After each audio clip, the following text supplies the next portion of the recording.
அனைவருக்கும் வணக்கம். நம்ம பலாப்பழம் தான் பார்க்க போறோங்க. இந்த பலாப்பழம் அழகான பழங்க. இந்த பழத்துக்கு மேல நம்மளுக்கு முள்ளு முள்ளா இருந்தாலும், உள்ளுக்குள்ள வந்து அழகான சுவையும், முத்தான கொட்டையும் குடுக்குதுங்க. இந்த இயற்கை பழங்க. இந்த பழத்த வந்து சீசன் போல நெறைய பலாப்பழத்த ரோட்டு ஓரங்கள்ல கொட்டி வச்சிருக்காங்கங்க. இந்த பழம் வந்துல மொத்தம் 3 விதமா வந்து கலப்படம் பண்ணியிருக்காங்க. வெயில்ல வெம்புன பழங்க, அதுக்கப்புறம் செயற்கை கல்ல போட்டு பழுக்க வச்ச பழங்க, இயற்கை பழம், இயற்கை பழுத்த பழம்னு சொல்லி 3 விதமா பழத்த வச்சிருக்காங்க. இதில மோஸ்ட்லி நெறைய காய் இருக்குல்ல, இந்த காய்க்கெல்லாம் என்ன செய்றாங்க அவங்க, இந்த கல்கண்டு கட்டி வந்து வச்சு, இதையும் வந்து செயற்கை விதமா பழுக்க வைக்கிறாங்கங்க. பொதுவா இந்த மாம்பழம், வாழைப்பழத்தலாம் போட்டு இத நாஸ்தி பண்ணுவாங்க. இப்ப விடலங்க, பலாப்பழத்துக்கும் வந்துட்டாங்கங்க.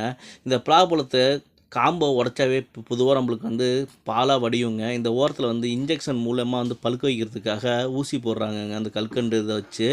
அதுக்கப்புறம் இந்த காம்புல அருவாளால வெட்டிட்டு, கத்தியால வெட்டிட்டு அதிலேயும் போட்டு இது பண்றாங்க. இதனால என்ன பண்ணுறதுன்னா, இந்த பலாப்பழம் வந்து பொதுவா பலாப்பழம் உள்ளுக்குள்ள இருக்கிறது வந்து ஒரு 2 நாள் கழிச்சா தான் அது வந்து கழிஞ்சு போகும். இந்த பலாப்பழத்த நம்ம எடுத்து வெளில வச்சும் 1 நாள் வச்சு யூஸ் பண்ணி சாப்பிட்லாங்க.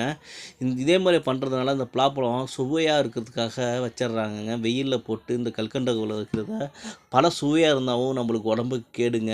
இந்த பழம் வந்து அப்படியே கொல கொலன்னு அழுகி போயிருதுங்க. இதுதாங்க இவங்க பண்ணிட்டு இருக்காங்க. இவங்க பாக்கெட்டில அறுத்து ஒரு ரூ. 20க்கு, ரூ. 30க்கு, ரூ. 50க்குன்னு வித்துட்ருக்காங்கங்க.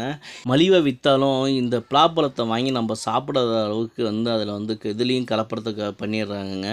புது பழம் எப்படி பழுத்திருக்கு, நம்ம எப்படி வாங்குனோம்னா, இயற்கையா பழுக்கிற பழம் வந்து பார்த்திங்கன்னா, தூக்கி பார்த்தீங்கன்னா வெயிட் இருக்காதுங்க. இத வாங்கிட்டு போயிட்டு பலாப்பழத்த காய வாங்கிட்டு போயிட்டு வெயில்ல போட்டா தாங்க நல்லா வெயில்ல வந்து கனிஞ்சு அந்த பழம் வந்து ரொம்ப சுவையா இருக்குங்க. அதனால தான் வெயில்ல வைக்க சொல்லுவாங்க. நல்லா மரத்திலே வந்து முதிர்ந்த பழம் வந்து இங்க இது ஒரு பழம் வந்து காமிக்கிறேன். வந்து வெடிப்பு விட்டுருக்குங்க. இதே மாரி தாங்க நல்ல பழங்க. இந்த பழத்துலயும் வந்து இப்படிலாம் பண்ணுறதுனால கொஞ்சம் மன வருத்தமா தாங்க இருக்கு. நம்மளுக்கு இறைவன் கொடுத்த இயற்கையான அந்த பொருள்லாம் வந்து நம்ம மனிதன் தாங்க அதுக்கு வந்து நிறையா வந்து கேடு வந்து பொருளாக வந்து நம்ம ஆக்கிக்கிட்டு இருக்கோங்க. இதனால என்ன ஆகும்னா, நம்ம வாங்கிட்டு போய் சாப்பிட்றவங்க வந்து வந்து பார்த்திங்கன்னா, அவங்களுக்கு வந்து உடம்புல வந்து பல இன்னல்களை வந்து உருவாக்குங்க. இந்த சத்தை கெடுக்கிற இந்த மாற்று பொருள்கள நம்ம நம்ம பழங்கள்ல பயன்படுத்துறதுனால நம்மளுக்கு என்னங்க கிடைக்க போகுது? இயற்கையா இருக்கிற பழங்கள வந்து வித்து, அதனால வரங்கிற காச வந்து நம்ம பயன்படுத்தினா நம்ம வாழ்க்கையிலேயே முன்னேறலாங்க. நம்மளுக்கு வாங்கிட்டு போறவங்களும் நல்லா பயன்பெறுவாங்கங்க. இதே மாரி நீங்களும் இந்த தவற செய்யாதீங்க. இதிலேயே வந்து பாருங்க எத்தன பழம் அழுவி இருக்கு, எத்தன பழம் பச்சையா இருக்கு பாருங்க, எத்தன பழம் இது மாரி இருக்குங்க பாருங்க. எப்பயுமே பலாப்பழம் வந்து ஒரு சைட்லேருந்து அழுகி போகுங்க.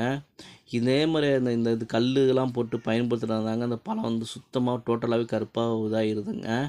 இதே மாரி பண்ணாம இயற்கையான பொருள வந்து நம்ம ஆண்டவன் குடுத்த பொருள எல்லாத்துக்கும் குடுத்து பயன்பெறுவோங்க. இந்த வீடியோ உங்களுக்கு பயனுள்ள தகவலா இருந்தா வீடியோ லைக் பண்ணுங்க, ஷேர் பண்ணுங்க, சப்ஸ்கிரைப் பண்ணுங்க. Thank you friends.